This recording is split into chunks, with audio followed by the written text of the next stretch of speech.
यदि आप लॉ पढ़ना चाहते हैं तो कहीं और क्यों जाना। हमारे ऐप को डाउनलोड करें और लॉ पढ़ें। नमस्ते, सदावत्सले मातृभूमि। भारत की पैंगोंग में जिस प्रकार से चीन के साथ भिड़ंत हुई, चीन ने एलएसी बदलने की कोशिश की, चीन ने हमारी तरफ आगे बढ़ने की कोशिश की। उससे पहले हमारी सेनाएं एकदम अलर्ट बैठी हुई थी, एकदम तैयार बैठी हुई थी।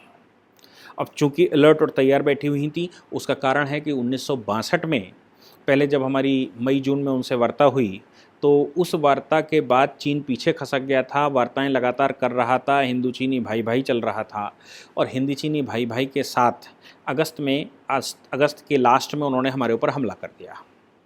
मुझे लगता है कि ऐसा इस बार भी वो लगातार दोहराने का प्रयास कर रहे थे, और वो थोड़ा आगे बढ़ते और हम उनको पीछे घसीटते और फिर आगे पीछे का जिगजैग मोशन चल रहा था। और पूरे देश को और पूरे वर्ल्ड को लगने लगा था कि नहीं, मामला शांत हो गया। हालांकि अमेरिका लगातार कह रहा था कोई मामला शांत नहीं हुआ, मोदी सरकार लगातार कह रही थी कोई मामला शांत नहीं हुआ, हमारे साथ कभी भी कन्फ्लिक्ट हो सकता है और बड़े स्तर पर कन्फ्लिक्ट हो सकता है। आज उसका परिणाम ये निकला कि चीन ने हमारे पेंगोंग लेक में आगे बढ़ने का प्रयास किया, जहां हमारी आईटीबीपी लगी हुई है, वहां पर बढ़ने का प्रयास किया। और जब उन्होंने बढ़ने का प्रयास किया तो हम पहले से अलर्ट बैठे हुए थे। हम पिछली बार 1962 की तरह शांति से नहीं बैठे हुए थे, हम अलर्ट बैठे हुए थे और हमने उस पर एक रिएक्टिव कार्रवाई तुरंत की, जिससे कि चीन को 2 कदम पीछे हटना पड़ा।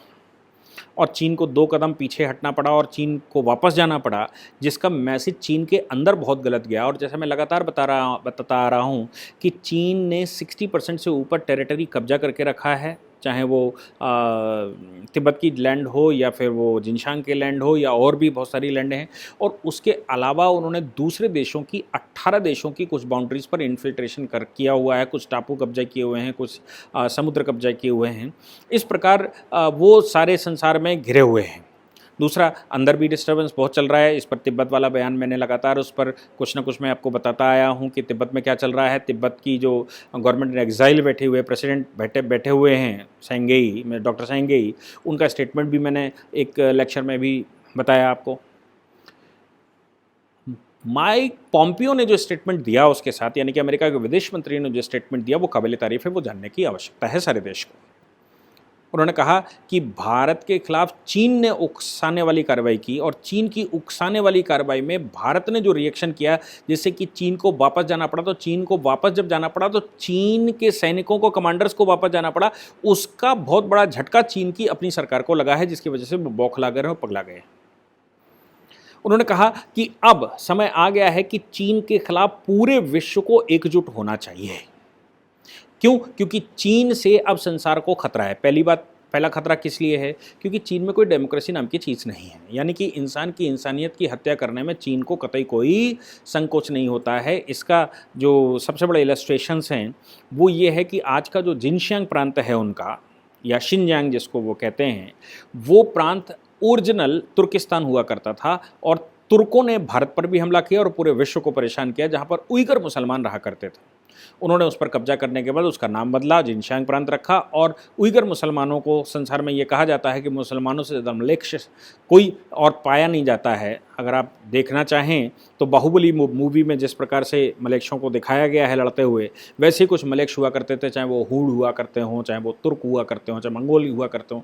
वो बड़े बड़े दुष्ट टाइप के, बड़े भयानक चेहरों वाले, बड़े गंदे संस्कारों वाले लोग हुआ करते थे।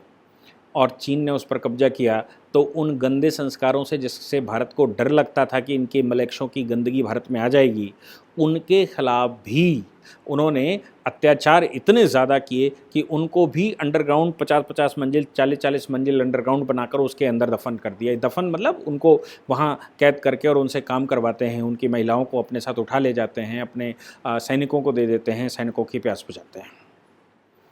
तिब्बत का हाल हम जानते ही हैं। तिब्बत की जो गवर्नमेंट इन एग्जाइल है, यानी कि वहाँ की जो निर्वासित सरकार है, वो भारत में धर्मशाला में उनका हेडक्वार्टर है, सरकार बनाए हुए हैं। भारत के कई स्थानों पर अगर आप जाएंगे, दिल्ली में भी आएंगे, तो मजनू के टीले में उनकी गवर्नमेंट इन एग्जाइल का एक हेडक्वार्टर बना हुआ है, मतलब एक स्थान बना हुआ है, जबकि हेडक्वार्टर तो दलाई लामा का शिमला में बना हुआ है, धर्मशाला में बना हुआ है। तो माइक पॉम्पियो ने जब कहा कि पूरे विश्व को इकट्ठा होना चाहिए और अब समय आ गया है कि चीन को सबक सिखाना चाहिए, अगर चीन को न रोका गया आज की तारीख में, तो फिर चीन संसार के लिए बहुत बड़ा खतरा बनकर उभर सकता है और चीन संसार को बहुत कुछ नुकसान दे सकता है। उनके स्टेटमेंट में एक बड़ी जान है। उनका स्टेटमेंट इस समय की परिस्थितियों के अनुसार चीन को भारत का सपोर्ट, भारत को अमेरिका का सपोर्ट माना जाना चाहिए कि भारत को सपोर्ट कर रहे हैं। अच्छा, माइक पॉम्पियो या अमेरिका को भी ये बल कैसे मिला? एक्चुअली चीन से पूरे एशिया में लड़ने वाले कंट्री सिर्फ 2 ही हैं जो चीन से सीधा लड़ सकते हैं।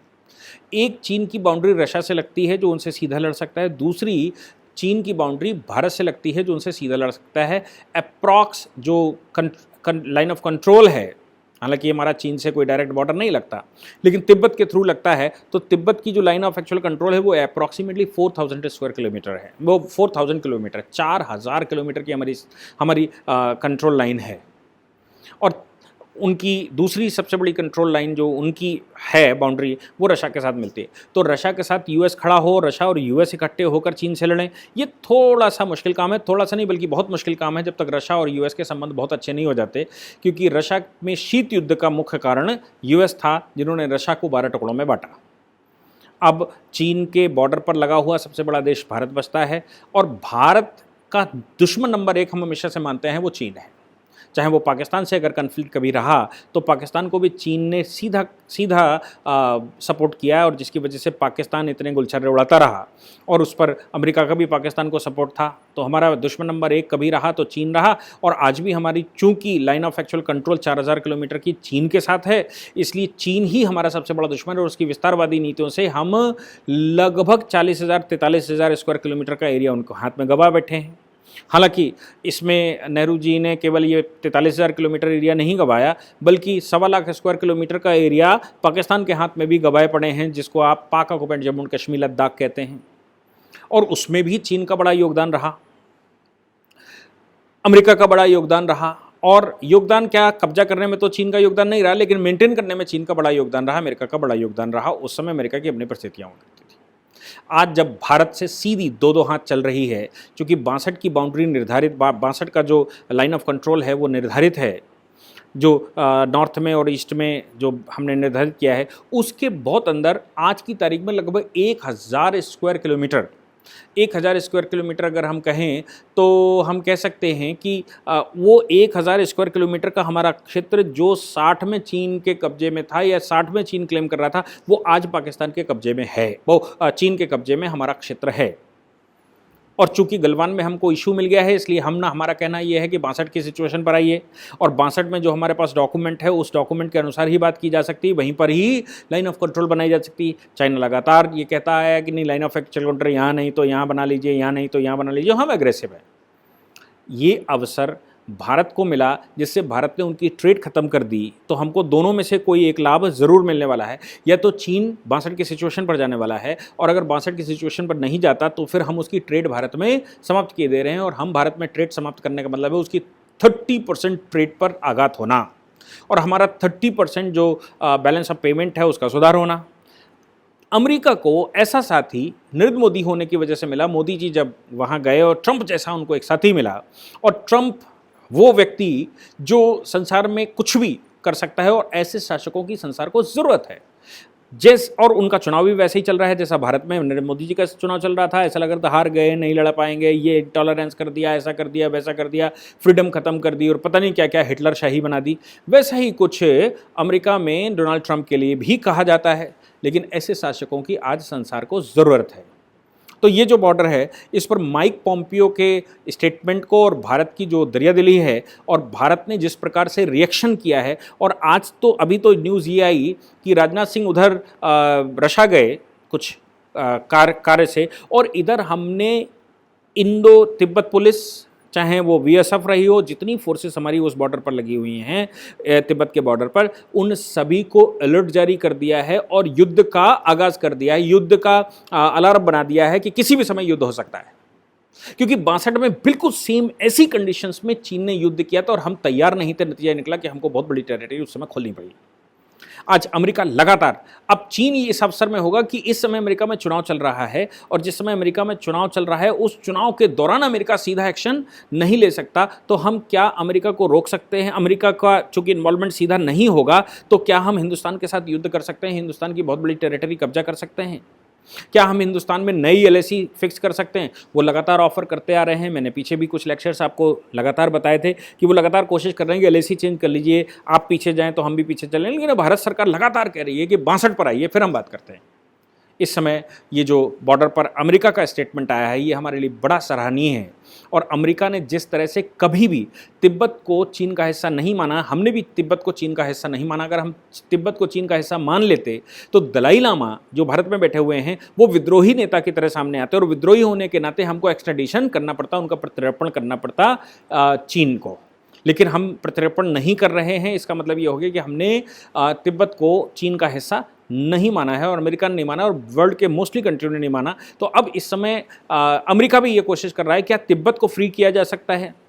क्या तिब्बत को चीन के आधिपत्य से खत्म किया जा सकता है? और भारत के पक्ष में हर हालत में अगर तिब्बत चीन के आधिपत्य से अलग होता है और स्वतंत्र कंट्री की तरह वो उभर कर आता है, तो भारत के लिए हर हालत में चीन से जो कन्फ्लिक्ट है उसके सोल्यूशन, परमानेंट सोल्यूशन की तरफ ये काम होगा। और ये अंग्रेजों ने भी किया था, इसीलिए उन्होंने वो बफर स्टेट बनाकर रखा था, बफर कंट्री बनाकर रखा था। लेकिन हमारे यहाँ नेहरू जी बैठे हुए थे, जिनकी बुद्धि को हम क्या कहेंगे। मैं बस उनके लिए यही कह सकता हूँ कि कैसा भी राजा बैठा हो, लेकिन मूर्ख राजा नहीं होना चाहिए। अत्याचारी हो सकता है, अत्याचारी इन द सेंस क्रूर हो सकता है, हार्ड डिसीजन लेने वाला हो सकता है, कुछ पॉलिसी गड़बड़ कर सकता है, लेकिन मूर्ख नहीं होना चाहिए। क्योंकि मूर्ख राजा से टेरिटरी खोती है, मूर्ख राजा से देश बर्बाद होता है, न्यू गलत होती है। और एटलीस्ट पहला प्रधानमंत्री तो मूर्ख नहीं ही होना चाहिए। मैं आपको पल पल की जो भी खबरें स्ट्रैटेजिकल पॉइंट ऑफ व्यू से आएंगी वो देता रहूँगा। धन्यवाद।